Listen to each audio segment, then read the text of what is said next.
Hello, kindergarten. This is Miss York. Tonight is transition night, so we're going to talk a little bit about what we're going to be doing for the rest of the school year to help get your kindergartners ready for first grade. So for the rest of this school year, we want to continue to be reading our books each night, practice reading and writing our sight words, make sure your students coming to school rested and ready to learn each day. We still have some iStation testing to do for end of year. We also have 2 more writing assessments before the end of the year and our end of the year math assessments to complete.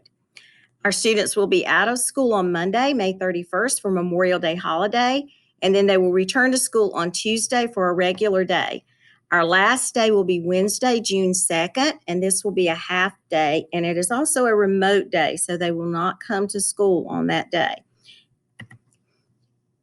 Please make sure that your students are coming to school rested, ready to learn, ready to listen. Talk to them about continuing to follow the rules in the classroom and around the school and make good choices. And we still have lots to learn. We're not finished yet, so we want to make sure we are ready to stay focused and work hard and not be a distraction to ourselves or to others. So make sure your students know that they need to continue to bring home those good colors and do their very best in the classroom.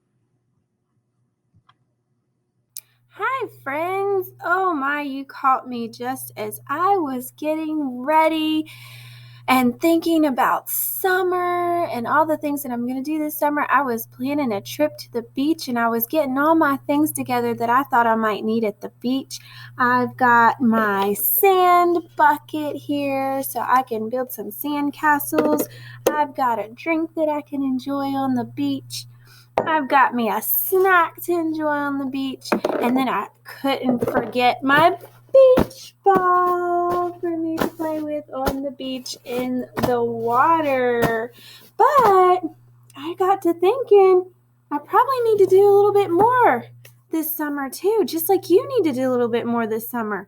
So here are some things that you can do with your parents this summer and things they can help you do to make sure that you are prepared when you go to first grade. So you don't want to be playing all summer, but you've got to do some other things too, just to make sure that you don't lose all of that knowledge that you learned. Do you know what I did to my beach ball so that I wouldn't lose knowledge? I've got some math facts on my beach ball so that I can keep practicing my math. That's something I did to make sure that I keep practicing this summer.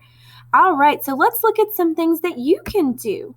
So for reading, you want to make sure that you continue to practice reading all summer long. You should be reading a book every night. Even if you're not reading it, your parents can read a book to you. Ask questions about the book that you're reading. You can retell the story that you're reading. Remember, we talked about retelling. You can tell the characters in the story, the setting in the story, the beginning, the middle, and the end of the story. But you should be reading every day this summer. That's something that's really important because it helps your mind to grow. And plus, reading is so much fun because you can go to so many places when you read. You could even go to the beach when you read. That would be fun. All right, let's look at something else that you can do this summer. Math. Remember I said I put math facts on my beach ball? That's something that you could do too. Keep practicing those math facts from 1 to 5. So like 1 plus 1 is 2, and 2 plus 2 is 4, and 3 plus 3 is 6. That's fun. And you could even put it on a beach ball like I did, and you could toss it and practice answering those. Then also you need to continue to practice counting to 100. That's a really big number, and sometimes we forget some numbers. So it's really important that we continue to practice counting all the way to 100. And also not just counting by 1s to 100, but keep practicing counting by 10s to 100, like 10, 20, 30, 40, 50, 60, 70, 80, 90, 100. And then another thing you need to practice for math is writing your numbers. Sometimes we forget how to write our numbers and we might end up writing them backwards or upside down. So you got to keep practicing those numbers all the way to 20. So from 0 to 20. And then also make sure you know what those numbers are. So keep practicing those numbers. Maybe moms or dads, you can make some flashcards and then you can show them the number and have them name them as fast as they can. That's always fun. And then make sure you continue to practice recognizing shapes. You want to practice recognizing 2D shapes and 3D shapes.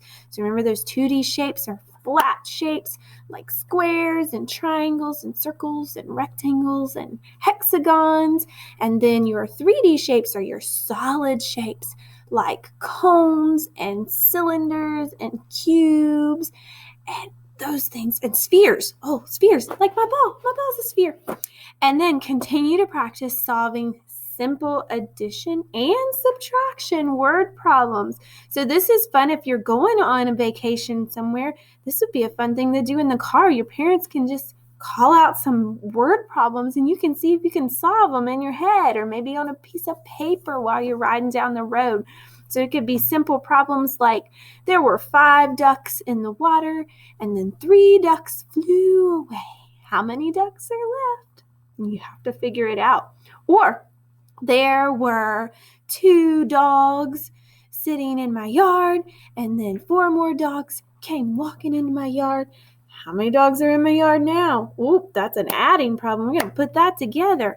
All right, so those are some things that you can do to help continue to practice your math over the summer, because you don't want to forget those things that you've learned, because you're going to need them when you go to first grade. Okay, now let's look at some other things you can do in writing. So for writing, you want to continue to practice writing sentences, complete sentences, okay? We don't want dog or dog see. That's not a complete sentence. So you got to make sure it's a complete sentence, like I see the dog or I see the cat or look at the bird. Sentences like that. Just practice writing sentences using those sight words that you've learned so far. And then another thing you can practice, writing stories. You can write 3 sentences on something that you did this summer or a place that you went this summer or maybe going swimming at the pool or something that you ate this summer and you really liked. You can write about that. Anything. Write about anything you did this summer. But make sure you do 3 sentences, 1 for the beginning, 1 for the middle, and 1 for the end. Another thing when you're writing those sentences, make sure that you keep putting a capital letter at the beginning, so that's a big letter, and then make sure you put a period at the end of your sentence, or you can put an exclamation point if you're really excited about what you did. Also, continue to practice forming letters and writing neatly. We want to practice writing neatly, like on lines. You want to practice that and make sure that you can do that well, okay? All right, so make sure that you are doing all these things this summer that you can be ready for first grade, even though you can have a little fun too. So you can go to the beach like I'm planning to do. Got my bucket, got my ball, got my snacks, got my drink. I'm all ready for the beach, so I will see you later, guys.